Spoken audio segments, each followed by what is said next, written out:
On a vu que la force gravitationnelle, c'est la force qui s'exerce entre deux objets ayant une masse. Maintenant, on va s'intéresser au champ de gravitation qui est créé par un objet sphérique de masse m1, en général une planète, à une altitude r plus h du centre.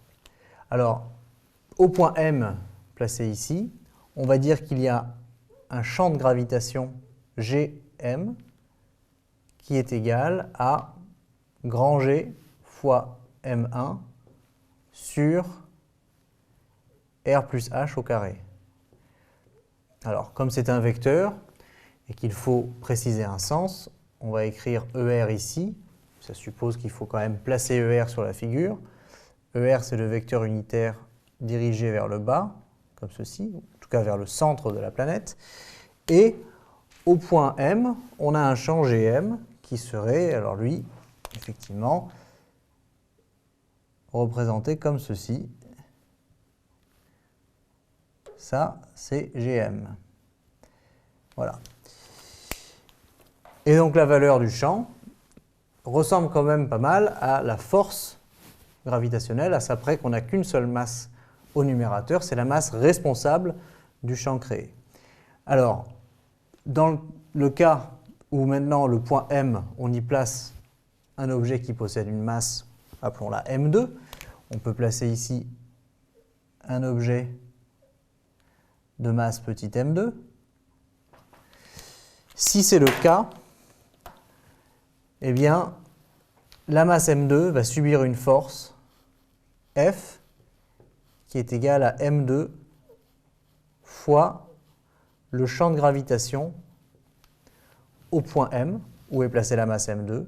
Et ça nous donne G, m1, m2 sur R plus H au carré, ce qui veut dire que c'est la force de gravitation.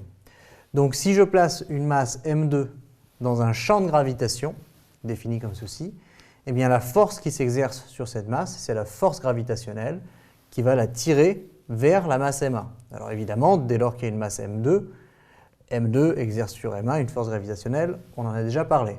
Mais ce qui est important ici à retenir, c'est le champ de gravitation et le fait que toute masse placée dans le champ subit une force égale à m2, sa masse, fois le champ au point donné.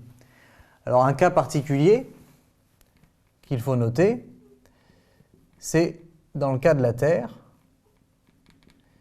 Et si l'altitude h reste raisonnable, c'est-à-dire que si, avec une masse ici, masse de la Terre, et un rayon de la Terre, si on choisit h suffisamment petit, c'est-à-dire si h est négligeable devant le rayon de la Terre, eh bien, le champ que l'on crée en m, c'est G masse de la Terre divisé par R rayon de Terre plus H au carré, ER, eh bien ce sera à peu près égal à G masse Terre divisé par rayon de la Terre au carré. Voilà. Et ça, si on utilise des valeurs numériques pour la masse de la Terre, son rayon et la constante gravitationnelle, eh bien c'est à peu près égal à 9,81. Alors unité du système international, hein, ER, c'est une accélération, donc c'est des mètres par seconde au carré, mais 9,81, cette valeur qu'on appelle souvent petit g, eh bien c'est la valeur lorsque l'altitude est négligeable devant le rayon de la Terre et que l'on obtient en faisant le calcul suivant. Ce qui veut dire que si on est suffisamment proche de la Terre, eh bien le champ de pesanteur, c'est le champ dont la valeur est 9,81, qui est d'ailleurs à peu près constant.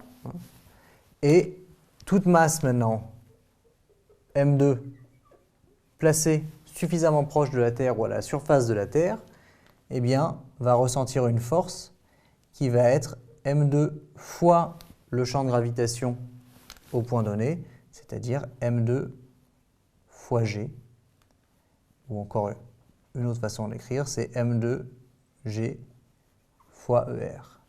Et ça, c'est ce qu'on appelle le poids de la masse M2. Alors, ne pas confondre masse et poids. La masse, c'est un scalaire, le poids, c'est un vecteur. Hein, et M2G, c'est la valeur du poids associée à la masse M2.